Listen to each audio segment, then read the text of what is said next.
In today's video, I'm going to teach you how to add a custom field in Asana.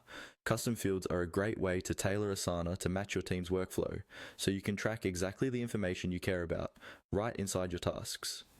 In this walkthrough, I'll guide you through each click, and I'll also explain what's happening so you understand why you're doing it, not just how.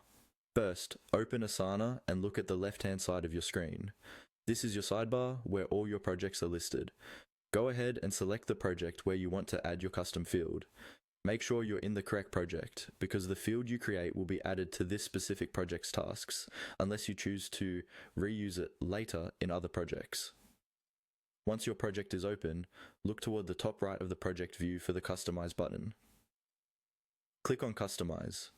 This panel is where you can control different elements of your project, like sections, rules, and of course, fields.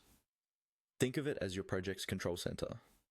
Inside the Customize panel, find and click on the Fields section. This is where you can see existing fields already used in your project, and where you can manage or add new ones. If your team has been using Asana for a while, you might see some defaults here, like priority or status. To add something new, click on Create New. This will open the custom field creation window. Here, you're defining what kind of information you want to track. You'll usually choose a field type, such as a drop-down, number, text, or another format, depending on what suits your process best.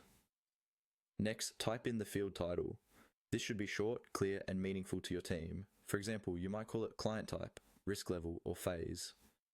A good title makes it easy for everyone to understand what should go into that field when they're working on tasks. If your field allows options, like a drop-down field, now type the option name. These are the choices people will select from when they use the field. Add each option you need, keeping them consistent and easy to understand, so your reporting and filtering later on will be clean and reliable. When you're satisfied with the setup, click on Create Field. As soon as you do that, your new custom field will be added to the project, and you'll see it